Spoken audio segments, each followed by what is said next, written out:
یدرؤون بالحسنۃ السیئہ، یہ سبق آپ سیکھ لو کہ برائی کا جواب اچھائی سے دینا سیکھ لو۔ زبان سے بھی، قلم سے بھی۔ کل کو آپ صاحب قلم بن جائیں تو آپ کا قلم ایسا شدید ہو جائے۔ مفتی تقی صاحب نے اس ویڈیو کے جواز کا فتویٰ دیا، بہت بڑی شخصیت ہے۔ اس کا رد ایک مولانا صاحب نے کیا، وہ مضمون میں نے پڑھا۔ مفتی تقی صاحب پاکستان کا نہیں، پوری دنیا کے مسلمانوں کا قیمتی سرمایہ ہے، بہت بڑی شخصیت ہے، ٹھیک ہے۔ کسی عام آدمی سے بھی اختلاف کرنا ہو تو زبان کو بھی سنبھال کے بولو، اور اللہ قلم دے تو قلم سے بھی سنبھل کے لکھو۔ لیکن انہوں نے بس ان کو گالیاں نہیں نکالی مفتی صاحب کو، باقی انہوں نے کسر نہیں چھوڑی۔ حالانکہ خود ایک مدرسے میں مدرس تھے، مفتی تھے، حدیث پڑھاتے تھے، یہ ساری چیزیں پیچھے رہ گئیں اور قلم کی بد اخلاقی نے داغدار کر دیا۔ اتنے بڑے آدمی سے میں اختلاف کرنے جا رہا ہوں، کچھ تو میں خیال کروں۔ بڑے آدمی کو بچوں چھوڑو، جس کو اللہ نے انسان بنایا ہے وہ مسلم ہے، کافر ہے، ہم خیال ہے، مخالف خیال ہے، اپنا ہے، پرایا ہے، مسلم ہے، غیر مسلم ہے، اس کو عزت دینا یہ اخلاق کا تقاضا ہے، یہ انسانی اخلاق کی معراج ہے کہ آپ کو اگلے کو عزت دینا ہے۔ یہودی کا جنازہ گزرا اور میرے نبی کھڑے ہو کے، لوگوں نے کہا جی یہودی ہے، ہم نے کہا معلوم ہے، یہودی کا جنازہ گزرا، میرے نبی کھڑے ہو کے۔ اللہ کے واسطے بچوں سیرت سے اثر لینا سیکھو، ماحول میں جو ہو رہا ہے اس کو آگ لگا دو، سیرت سے اثر لو کہ میرے نبی کی زندگی کیسی تھی، میرے نبی نے کیا اخلاق دکھائے، کس طرح غیروں کو اپنا بنایا۔ یہودی بچہ بیمار ہوا ہے، 7 میل پیدل گئے پوچھنے کے لیے، اور اس کی ہدایت کا ذریعہ بن کے وہ آگے مر رہا تھا، تو آپ نے کہا یا غلام قل لا الہ الا اللہ، تو اس نے ایسے اپنے باپ کو دیکھا، انہوں نے کہا اطیع ابا القاسم، مان لے اس کی، تو کلمہ پڑھا اور جان نکل گئی۔ تو آپ اتنے خوش ہوئے، آپ نے فرمایا الحمدللہ الذی انقذہ بی من النار، یا اللہ تیرا شکر ہے تو نے اسے میرے ذریعے سے جہنم سے بچا دیا۔ تو آپ سیرت تو دیکھو آپ کیا کر رہے ہیں۔ طائف والوں نے پتھر مار مار کے لہو لہان کر دیا تھا، اور آپ نے ان کا کتنا استقبال کیا۔ شام کا کھانا ان کے ساتھ بیٹھ کے کھاتے تھے، ایک شام نہیں کھانا کھایا ان کے ساتھ تو آ کے معذرت کی کہ میرے کچھ قرآن کی تلاوت رہ گئی تھی، اس کو پورا کرتے ہوئے مجھے تاخیر ہو گئی، اس لیے میں نہیں آ سکا۔ حضرت عائشہ نے پوچھا یا رسول اللہ آپ کو سب سے زیادہ تکلیف کہاں پہنچی؟ تو آپ نے فرمایا طائف، سب سے زیادہ تکلیف پہنچی۔ آپ نے ان کے ساتھ کیا کیا؟ تو بچوں اللہ کے واسطے زبان کے بول کو مثبت کرنا سیکھو، اور اللہ تمہیں صاحب قلم بنا دے تو قلم کو مثبت چلانا سیکھو۔ ایک گالیاں قلم سے ہوتی ہیں، ایک زبان سے ہوتی ہیں۔ میں ایک حدیث آپ سب کو سناتا ہوں، مستدرک حاکم میں ہے کہ وَإِذَا بَلَغَ عَبْدِي 40 سَنَةً عَافَيْتُهُ مِنْ بَلَايَا الثَّلَاثِ، الجنون والجزام والبرس، جب میرا بندہ یا بندی 40 سال کا ہو جاتا ہے تو میں اسے جنون اور جزام اور برس سے محفوظ کر دیتا ہوں۔ یہ 3 بڑی بیماریاں ہیں۔ وَإِذَا بَلَغَ 50 سَنَةً، جب وہ 50 سال کا ہو جاتا ہے تو پھر حاسبتہ حسابا یسیرا، میں اس کا حساب آسان کر دیتا ہوں۔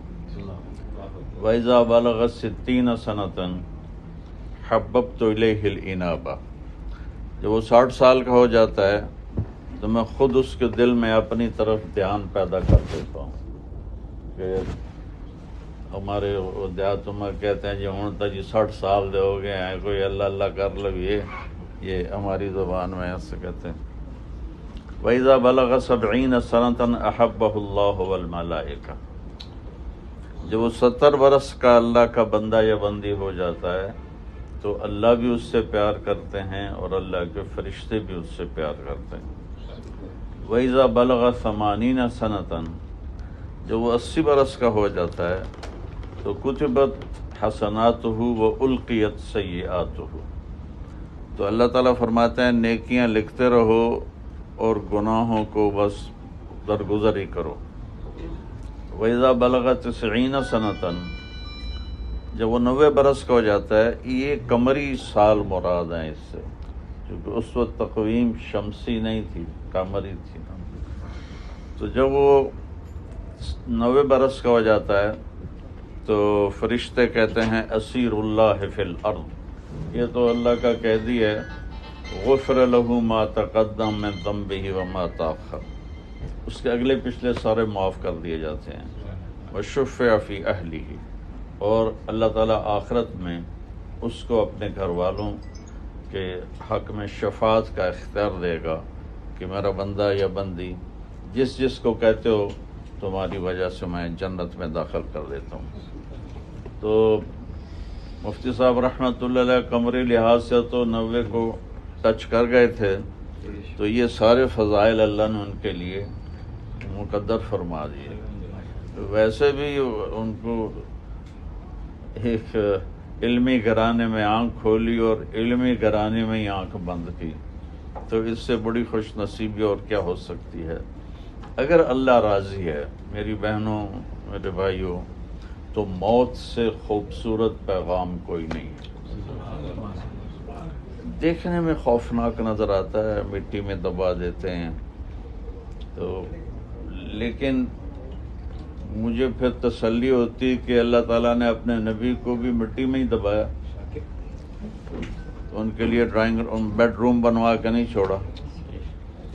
تو اور اگر اللہ ناراض ہے تو موت سے خوفناک کوئی پیغام کوئی نہیں۔ والملائکۃ یضربون وجوہہم،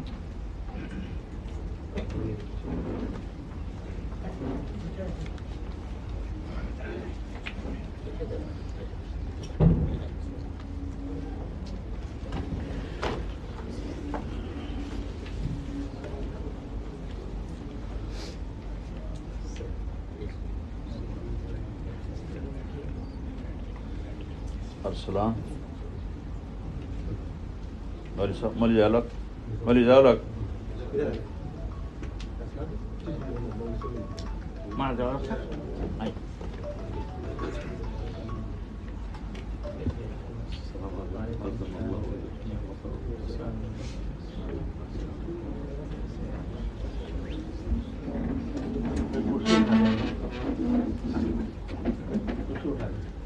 السلام علیکم۔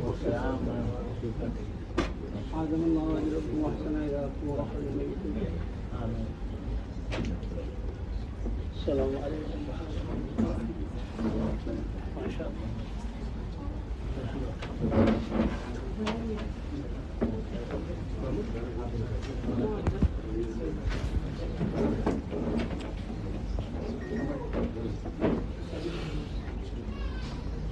بیٹھ جائے، میں تھوڑی بات کر رہا تھا، بیٹھ جائے۔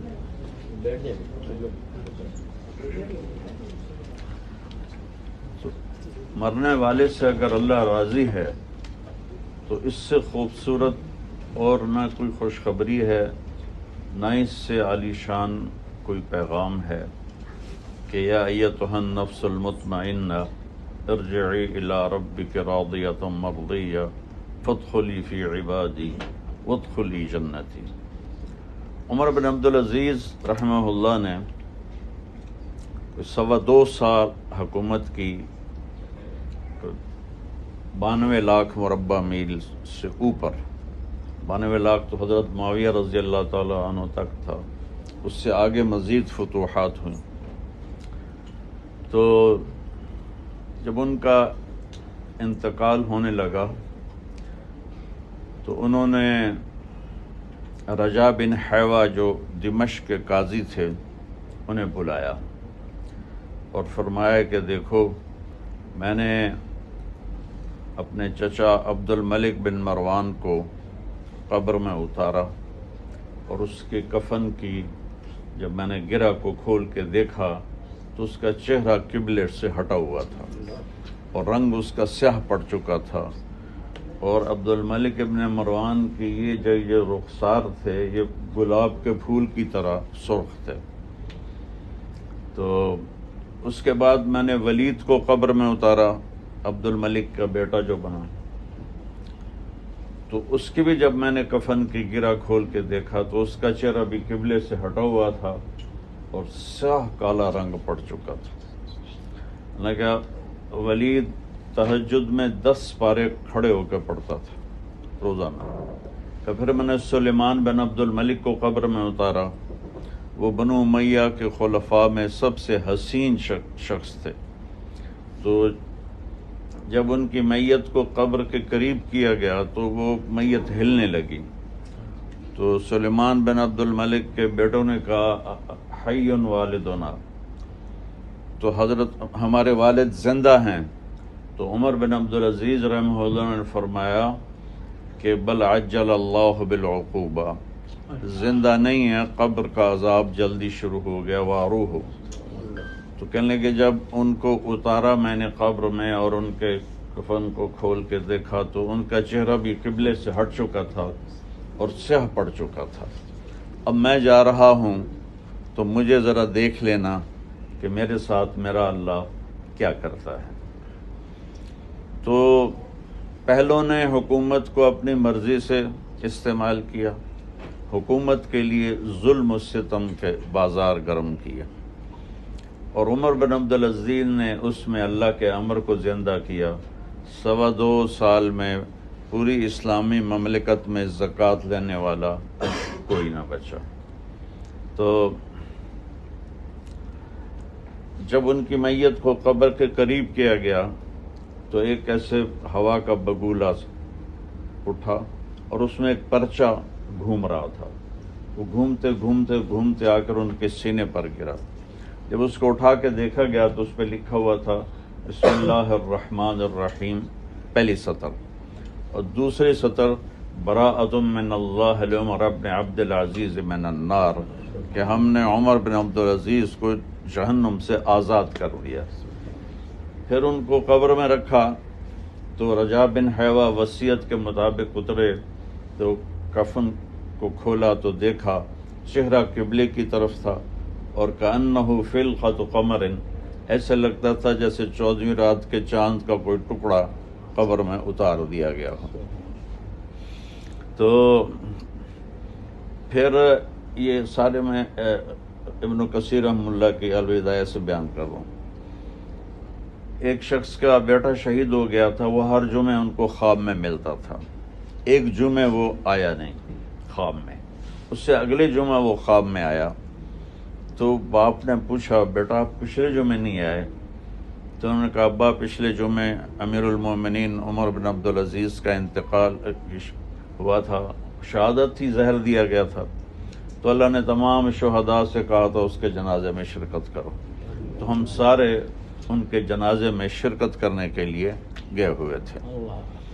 اب ان کی اور پہلوں کی حکومت کا فرق کہ عید کے موقع پر 12 بیٹے بیٹیاں، تو بچوں نے ماں سے مطالبہ کہ فاطمہ بنت عبد الملک آپ کی بیگم ہے اور پوری دنیا کی تاریخ میں سیاسی لحاظ سے اتنی بڑی کوئی خاتون نہیں آئی.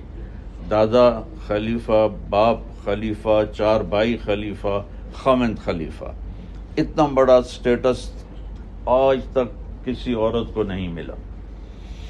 تو جب خلافت سنبھالی تو فرمایا فاطمہ اب میں تیرا اب حق ادا نہیں کر سکتا، طلاق لینا چاہو تو میں حاضر ہوں، ساتھ رہنا چاہو تو میری خوشی ہوگی.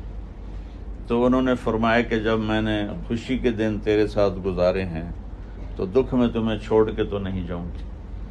جب یہ سفر فرماتے تھے عمر بن عبدالعزیز تو 60 اونٹوں پہ ان کا سامان ہوتا تھا، اکیلے عمر بن عبدالعزیز کا، ان کے کپڑے، ان کے سامان راحت ہوتے تھے.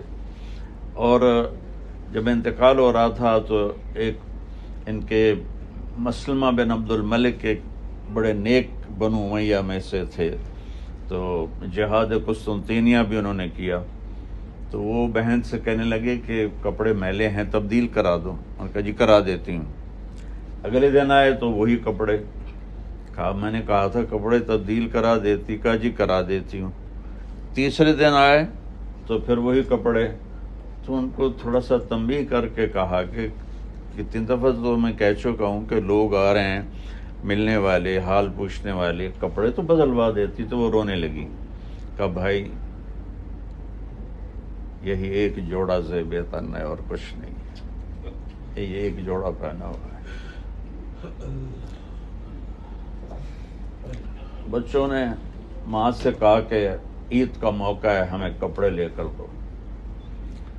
تو عمر بن عبدالعزیز جب گھر تشریف لائے تو فاطمہ بنت عبد الملک کہنے لگی کہ بچے کپڑوں کا تقاضا کر رہے ہیں.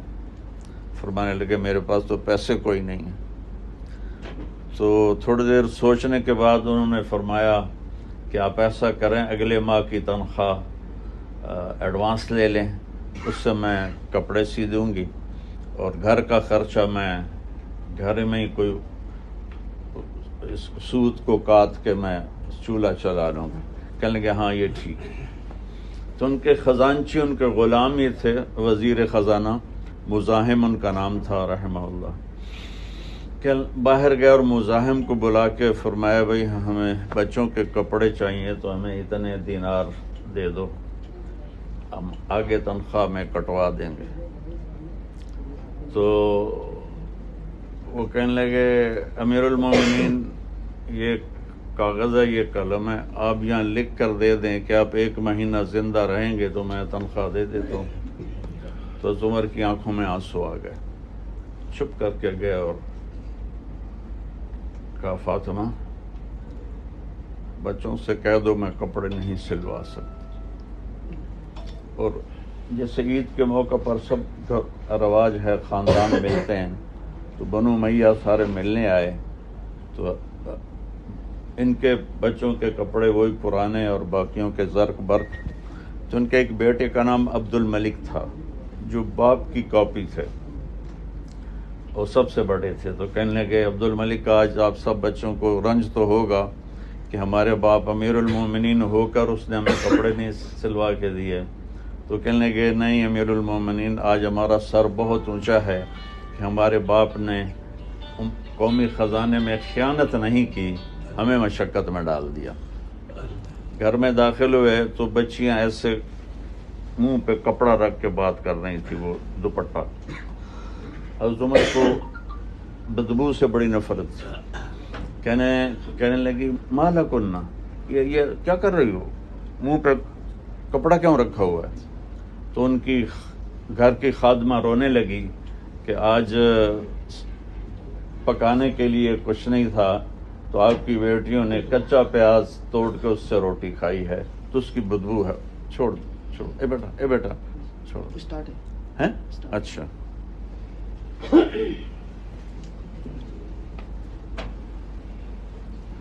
تو وہ کہنے لگیں کہ آپ کی بیٹیوں نے آج کچا پیاز توڑ کر اس سے روٹی کھائی ہے تو آپ کو بدبو سے نفرت ہے. تو عمر رحمہ اللہ بلبلا کے روئے، اور جو کہ بیٹیوں کا صدمہ زیادہ ہوتا ہے بیٹوں کی نسبت، تو فرمانے لگے میری بچیوں میں تمہیں بہت اعلیٰ کھانے کھلا سکتا ہوں لیکن میں جہنم کی آگ برداشت نہیں کر سکتا۔ اور ایک دن فاطمہ سے کہنے لگے تیرے پاس 1 درہم ہے، میرا انگور کھانے کو جی چاہ رہا ہے، تو وہ رونے لگی کہ خزانہ تو بھرا پڑا ہے، آپ 1 درہم کی گنجائش بھی نہیں آپ کے لیے، تو ایسے تڑپ گئے، کہنے لگے فاطمہ میں جہنم کی آگ برداشت نہیں کر سکتا۔ اس طرح ان کا طرز خلافت تھا۔ تو 2.25 سال میں زکوٰۃ فری کر دیا 3 بر اعظم کی حکومت کو، کہاں جنوبی فرانس سے لے کر اور ملتان تک ان کی حکومت تھی۔ اور پھر جب جانے کا وقت آیا تو پھر اللہ نے اس طرح استقبال کیا کہ شہداء بھی آ رہے ہیں جنازے میں اور پرچہ گر رہا ہے، براءۃ من اللہ لعمر بن عبد العزیز من النار، عمر کے لیے یہ پروانہ ہے آزادی کا۔ تو اگر اللہ راضی ہو گیا ہے ہم پر تو اس سے خوبصورت کوئی پیغام نہیں، تو کوئی اس کی تیاری اتنی مشکل بھی کوئی نہیں ہے۔ اللہ نے فرائض 5 بنائے ہیں، 5 نمازیں پڑھ لیں، اور 1 مہینے کے روزے ہیں، اور پھر زکوٰۃ اور حج مالداروں پر ہے۔ البتہ جو معاشرت کے حقوق ہیں وہ اللہ تعالیٰ نے زیادہ رکھے ہیں، ماں باپ کی خدمت، میاں بیوی کا تعلق، بہن بھائیوں کا تعلق، تو اس میں اللہ کی نبی کی آپ نے زیادہ شادیاں کیوں کی؟ ما تزوجت وما زوجت الا بوحی نزل به جبریل۔ آپ نے کہا میں نے جہاں شادیاں کی اور جہاں بیٹیوں کی شادیاں کی، پہلے جبریل آسمان سے اللہ کا حکم لائے، پھر میں نے وہ رشتے کیے، کہ کوئی رشتہ بھی آپ نے اپنی خواہش سے نہیں کیا، انہیں حضرت زینب سے تو کر ہی نہیں سکتے تھے۔ تو جب وہ آپ تھوڑا سا اس میں ہو رہے تھے جز بز، تو اللہ نے کہا ٹھیک ہے، فلما قضى زید منها وطرا زوجناکها، چل میں نے تیرا نکاح پڑھ دیا۔ تو آپ نے شادیاں زیادہ کر کے ہر قسم کی عورت سے کس طرح چلنا ہے یہ ہمیں سکھایا، اپنے خاندان میں کی، خاندان سے باہر کی، عرب قوم سے باہر کی، اپنے سے مالدار سے کی، اپنے سے کم سے کی، اپنے ہم عمر سے کی، عمر سے کم سے کی، عمر سے بڑی کے ساتھ کی، غصے والی سے کی، نرم والی سے کی، ہر ایک سے، اور نبھا کے دکھایا کہ آگے آنے والے وقت میں گھر کی زندگی کس طرح گزارنی ہے، چونکہ گھر کی زندگی عبادات سے نہیں بنتی، گھر کی زندگی حسن سلوک سے بنتی ہے، معاشرت سے بنتی ہے، میٹھے بول سے بنتی ہے، درگزر سے بنتی ہے۔ پھر اس میں جو سب سے نازک رشتہ ہے جو ٹوٹ جاتا ہے، باقی رشتے ٹوٹتے نہیں، چاہے وہ اچھا یا برا ہے، بیٹا ہے، باپ ہے، یہ رشتہ باقی ہے، نہیں ٹوٹ سکتا۔ لیکن خامند اور بیوی کا رشتہ ایسا ہے جو اہم ایسا ہے کہ پہلا رشتہ آدم اور حوا میاں بیوی، اور آخری رشتہ دنیا میں بھی میاں بیوی، شادیاں ہو گئیں بچوں کی، بچیوں کی، ماں اکیلی بیٹھی ہے، باپ اکیلا بیٹھا ہوا ہے، اور جنت میں بھی پھر میاں بیوی۔ تو اس رشتے کی اہمیت کے پیش خاطر جتنی آیات اللہ نے اتاری ہیں، کسی بھی رشتے کے لیے اتنی آیات نہیں ہیں، اور ہن لباس لکم کہہ کر کتنی خوبصورت تشبیہ دی ہے کہ سب سے زیادہ قریبی رشتہ بیوی اور خامند ہے، چونکہ یہ میرا لباس ہو یا مفتی صاحب دامت برکاتہم کا لباس ہو، جسم کے سب سے زیادہ قریب۔ اس میں کوئی چیز اگر کہیں کوئی مچھر داخل ہو جائے، مکھی داخل ہو جائے، کوئی تنکا اندر چلا جائے تو تھوڑی سی نا خلش پیدا ہوتی ہے، یعنی اتنا سا بھی کوئی اور داخل نہیں ہو سکتا۔ جب ازواج مطہرات نے مل کر حضرت فاطمہ کو اپنا بنایا ترجمان کہ جا کے بات کرو کہ عائشہ کو ترجیح دی جاتی ہے رضی اللہ تعالیٰ عنہ، اور ہمیں ذرا پیچھے کیا جاتا ہے، کیونکہ صحابہ ہدایہ حضرت عائشہ کی باری پر دیتے تھے کہ وہ اللہ کے نبی خوش ہوں گے، اور تو باقی ازواج تھوڑا اس کو محسوس کیا۔ تو جب حضرت فاطمہ آئیں تو وہ ایک لحاف میں تھے حضرت عائشہ اور اللہ کے نبی، تو آپ نے کہا فاطمہ بضعۃ منی من اغضبها من آذاها فقد آذانی، کہ یا رسول اللہ ان ازواجک یتکلمن فی بنت ابی بکر، عائشہ نے کہا ان پر بھی اثر ہو گیا شکایت سن کر نا، تو وہ لہجہ میں عائشہ کہنے کی بجائے یہ ام عبداللہ کہتی، جو عورت بے اولاد ہوتی تھی اس کو عزت کے لیے ام عبداللہ کہتے تھے، تو آپ نے کہا بنت ابی بکر، چبھتا ہوا جملہ تھا۔ تو آپ نے فرمایا بیٹا کیا تجھے یہ پسند ہے جس سے تیرا باپ محبت کرے تو بھی اس سے محبت کرے؟ کہا جی بالکل، کہا پھر مجھے عائشہ سے محبت۔ تو حضرت فاطمہ واپس چلی گئی ہیں، کہا بھائی آپ پہ نبڑ لو، میرے واسطہ کم نہیں ہے۔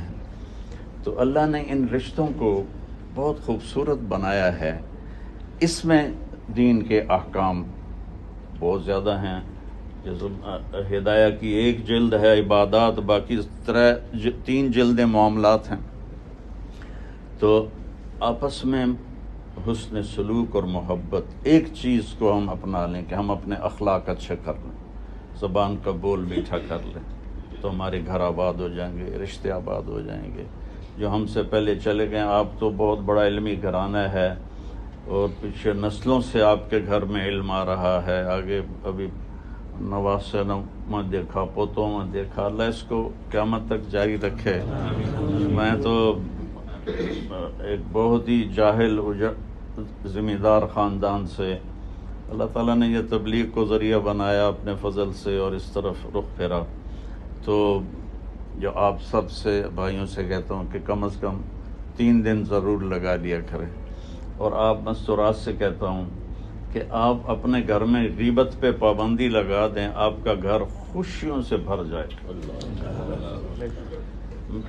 میرے بچے جب تھوڑے سے ہوش میں آیا نا، تو میں نے کہا دیکھو ایک معاملہ تمہارا اور اللہ کا ہے، وہ تم جانو، تمہارا اللہ جانے۔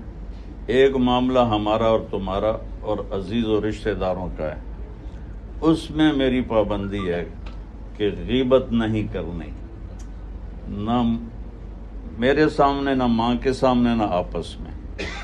اس پر میں نے کوئی 10 سال لگائے کہ غیبت نہیں کرنی، غیبت نہیں کرنی، غیبت نہیں کرنی۔ تو اکثر میرے بچے کہتے ہیں کہ بابا آپ نے ہمیں بہت بڑے جنجال سے بچا لیا اور بہت بڑی مصیبت سے بچا لیا۔ تو آپ مستورات سے عرض کرتا ہوں کہ اپنے گھر میں غیبت کو اگر آپ ختم کر دیں تو آپ کا گھر خوشی سے بھر جائے۔ اللہ تعالیٰ کسی کو کوئی نعمت دے تو اس پہ حسد کی بجائے اس کے لیے دعا کریں، تو آپ کو کبھی کوئی کسی قسم کی رنجش نہیں ہوگی۔ یہ چند ایک گزارشات ہیں، اللہ تعالیٰ میری حاضری قبول فرمائے۔ مفتی صاحب دعا فرما دیں۔ جزاکم اللہ تعالیٰ خیر الجزا لگا، آپ ہی دعا فرما دیں۔ اللهم لك الحمد كما أنت أهله، وصل على محمد كما أنت أهله، وفعل بنا ما أنت أهله، إنك أهل التقوى وأهل المغفرة۔ اللهم اغفر لعبدك الصالح محمد رفیع ما تقدم من ذنبه وما تأخر وما أسر وما أعلن وما أنت أعلم به منه، اللهم أبدله دارا خيرا من داره ومالا خيرا من ماله وأهلا خيرا من أهله، ونقه من الخطايا كما ينقى الثوب الأبيض من الدنس، وباعد بينه وبين خطاياه كما باعدت بين المشرق والمغرب۔ اے رب کریم، اے ذو الجلال والاکرام، تیرے نیک بندوں کے بارے میں تو ہم پہلے ہی بڑے یتیم اور فقیر ہیں، جب تیرا کوئی نیک بندہ اٹھتا ہے تو پوری امت کا وہ دکھ بن جاتا ہے، اور جب اس کے ساتھ علم بھی ہو، اس کے ساتھ تقوی بھی ہو، اس کے ساتھ کیا کیا صفات ہوں۔ یہ دونوں بھائی شمس و قمر ہیں ہمارے، ایک کو تو نے بھلا لیا، باقی کی زندگی میں برکت عطا فرما، امت کو استفادہ کرنے کی توفیق عطا فرما۔ یا اللہ جب ہمارے جانے کا وقت ہے تو ایمان پہ خاتمہ نصیب فرما، اور مفتی صاحب رحمۃ اللہ علیہ کو السابقون الاولون من المہاجرین والانصار کے ساتھ ان کا حشر فرما، اور ہم سے بھی راضی ہو جا۔ وصلی اللہ تعالی نبی الکریم۔ جزاکم اللہ تعالی خیر الجزاء، بارک اللہ فیکم، سلمکم اللہ۔